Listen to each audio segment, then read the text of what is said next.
Esta historia es 100% verdadera, pues mis padres en su juventud fueron testigos de estos hechos. Con el pasar de los años escuché un par de relatos muy similares ocurridos en diferentes estados de la República, pero esta en especial sucedió en el ejido llamado Úrsulo Galván, ubicado en el estado de Veracruz. En ese lugar vivía una mujer a la que todos conocían como la bruja, debido a las muchas cosas que hizo durante su vida. Aparentemente era una persona común y corriente, pero tenía un extraño poder. Practicaba la magia negra, y era bien sabido por todos que sus trabajos eran de los más fuertes de la región. Además, la gente decía que podía convertirse en una especie de horrible pájaro durante la madrugada. Mis padres, que en ese entonces eran novios, solo podían andar de manita sudada, como se decía en esos tiempos, pues si querían platicar el novio tenía que visitar la casa de su enamorada. En una de tantas ocasiones, los padres de mi madre se quedaron dormidos muy temprano, así que los novios aprovecharon para esperar un par de horas, y si no despertaban saldrían a dar una vuelta durante la noche. Cuentan que más o menos a las 11:30 de la noche comenzaron su camino.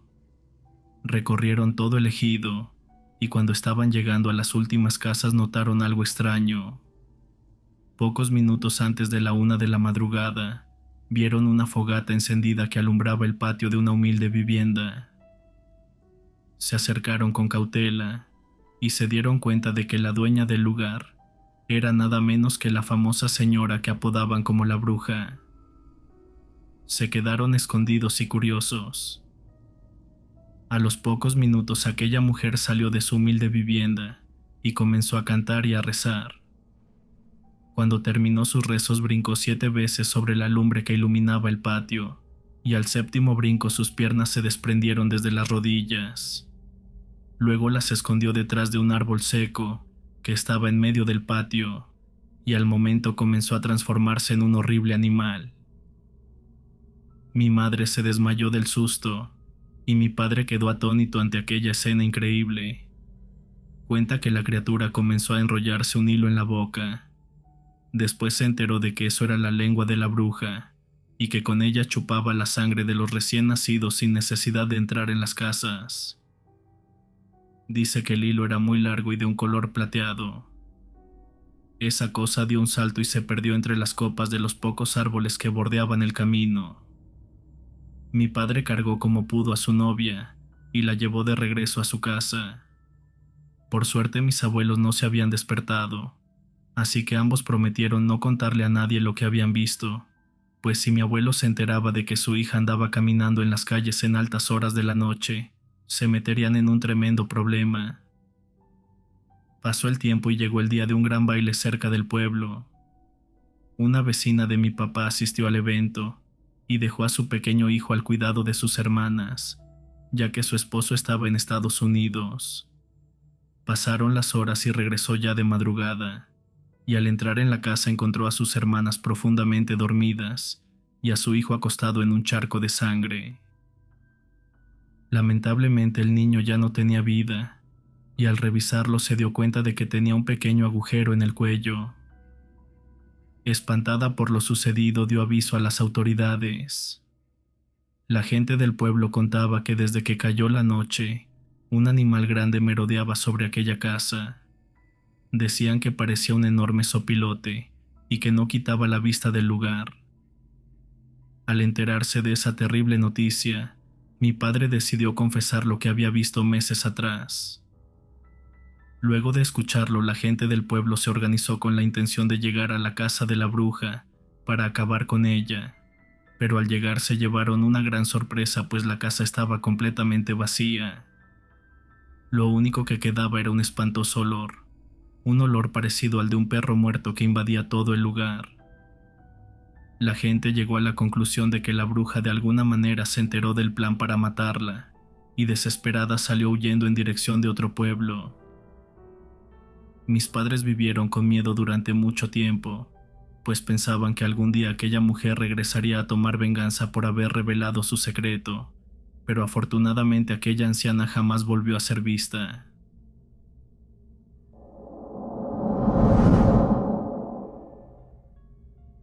Mi nombre es Luis Alejandro Mendoza, y este relato sucedió en un pueblo cerca de San Andrés Tuxtla.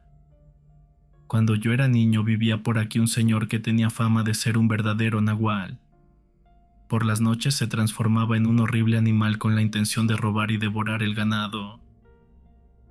Cuando ese hombre caminaba por el pueblo, la gente murmuraba a sus espaldas sobre el tema, y él se les quedaba viendo con unos ojos cargados de odio, unos ojos con un extraño brillo que causaban verdadero temor. Era conocido como el Nahual del Diablo, y era compadre de don José, un señor dueño de un rancho con muchas cabezas de ganado. Don José no creía que su compadre fuera un nahual. Decía que la gente solo le tenía envidia por ser su amigo y su compadre, pero un día empezó a circular un fuerte rumor, pues se había perdido mucho ganado en pueblos cercanos. Lo extraño era que en una sola noche podían desaparecer varios animales, algo que no era normal. Entonces algunos vecinos fueron a ver a don José para hablar de lo que estaba ocurriendo. Su compadre estaba presente y escuchó toda la conversación. Acordaron salir esa noche a vigilar los potreros y descubrir quién era el que se robaba el ganado, pero el compadre de don José decidió no acompañarlos. Todos sabíamos que no los quiso acompañar, porque en el fondo bien sabía que él era quien se comía a los animales. Don José y los hombres que lo acompañaron no vieron nada fuera de lo normal aquella noche y pensaron que el robavacas no aparecería por el rancho. Pasaron algunos días, pero la preocupación aumentó, porque en los pueblos vecinos seguía desapareciendo el ganado. Don José temía que el suyo pudiera correr con la misma suerte. Durante uno de los recorridos de vigilancia, el compadre de don José le aseguró que su ganado estaba bien cuidado. Aquel día vio una vaca que le gustó demasiado y la miraba como si se la quisiera comer al momento. La acariciaba despacio y don José se quedó extrañado, pues su compadre nunca había tenido ese tipo de comportamiento. A la mañana siguiente la vaca había desaparecido. Entonces don José tomó una decisión, pues aquella misma noche saldría para buscar al nahual y matarlo. Ya caída la noche, un extraño ser apareció en el potrero. Parecía una mezcla entre coyote y humano. La gente que acompañaba a don José comenzó a lanzarle piedras y palos. Uno de ellos logró asestarle un machetazo que lo tiró al suelo, y ahí ocurrió lo que nadie esperaba, pues todos presenciaron cómo aquel ser comenzó a transformarse en un ser humano. Don José, lleno de furia, reconoció de inmediato a su compadre, y sin dudarlo terminó con su vida en ese mismo lugar. Si algún día vienen por estos rumbos, seguramente escucharán esta y otras historias de nahuales, pues en esta zona los encuentros con esos seres son más comunes de lo que uno quisiera creer.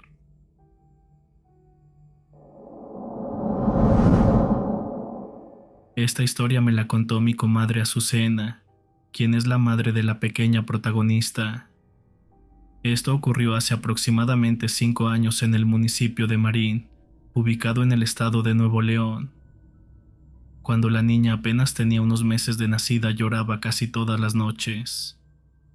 Estaba demasiado inquieta, pero lo extraño era que esto solo sucedía cuando había luna llena.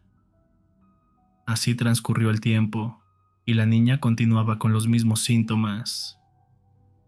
Cada vez que lloraba, sus padres pensaban que estaba enferma o que tenía cólicos, hasta que conversando con una persona mayor, ésta les aclaró que la niña podría estar siendo acechada por una bruja.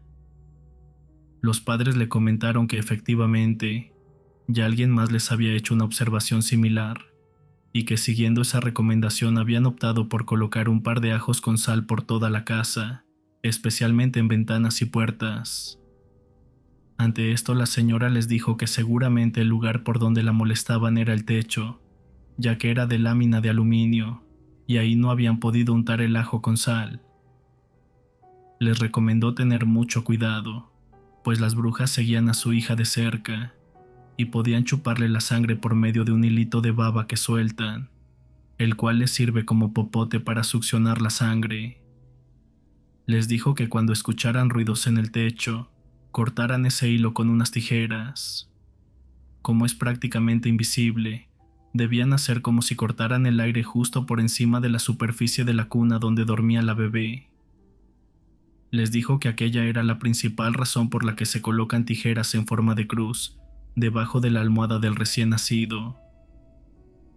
Pasó poco tiempo, apenas lo necesario para que cambiara la luna, y los padres tenían muy claro lo que les habían recomendado. Cuando la niña volvió a llorar durante la noche, la madre se levantó y tomó las tijeras, y con mucho cuidado comenzó a cortar el aire como le habían indicado.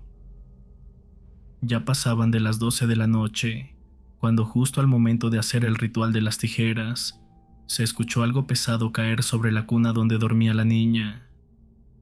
Los padres brincaron del susto, pues encima de la lámina se escuchaba cómo se arrastraban unas uñas muy largas. Después de unos minutos algo cayó al suelo, y el golpe fue seco y fuerte. A la mañana siguiente los padres salieron temprano a ver qué era lo que había caído, pero no encontraron absolutamente nada. Solo se podía ver en la tierra una silueta extraña, pero sin forma definida. El suelo estaba quemado, y desde entonces nunca volvió a crecer hierba en ese lugar. Hoy en día la hija de mi comadre está por cumplir 5 años, y gracias a Dios está muy sana. Pero aquí en Marina hay otras historias de brujas que no terminaron tan bien, historias que en otra ocasión se las contaré.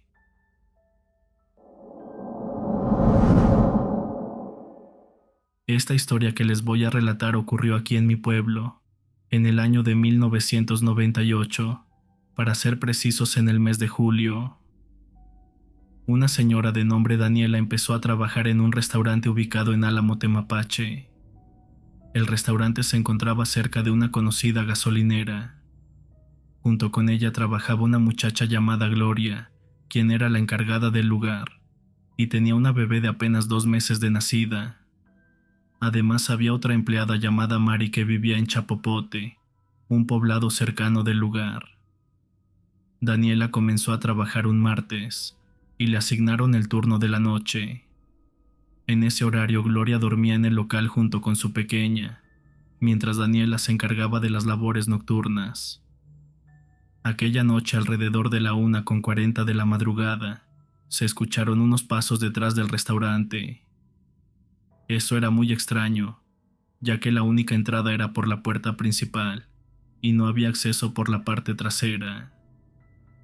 Daniela salió a ver quién era, pero la noche estaba muy oscura y todo en silencio.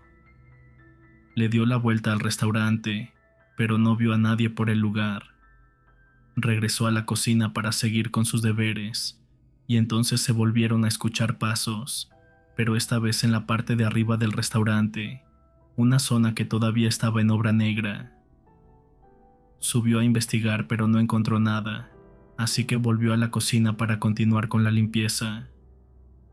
Justo cuando bajaba el último escalón, escuchó claramente unos pasos que se dirigían hacia ella. Cada vez estaban más cerca, pero no podía ver a nadie dentro del establecimiento. Todo estaba completamente oscuro, ya que no había focos encendidos en esa área del restaurante. Conforme se escuchaban los pasos, Daniela comenzó a sentir un miedo muy intenso. Escuchaba su corazón latir con tanta fuerza que apenas podía moverse.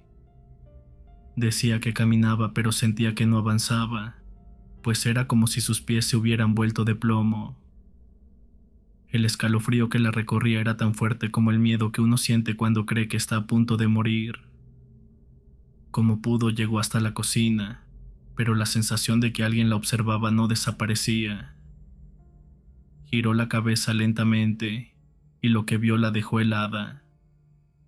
Se trataba de un enorme perro negro cubierto de pelo espeso, con una mirada roja y penetrante que parecía atravesarle su alma. Contó que jamás en su vida había visto un animal así. Justo cuando el perro parecía a punto de atacarla, se escuchó el potente motor de un camión que se estaba estacionando. Daniela gritó con todas sus fuerzas para pedir ayuda, y cuando volvió a mirar el perro ya no estaba. Desde ese día Daniela vivió con la constante sensación de ser vigilada. Con el tiempo su salud mental fue deteriorándose lentamente y finalmente terminó enloqueciendo. La gente mayor del pueblo asegura que lo que Daniela vio esa noche fue un nahual que en realidad no iba por ella, sino por la pequeña hija de Gloria, pero por desgracia fue Daniela quien se cruzó en su camino. El final de esta historia es demasiado triste, pues Daniela falleció hace un par de años. Se le veía deambular sin rumbo por las calles del Álamo y murió totalmente abandonada.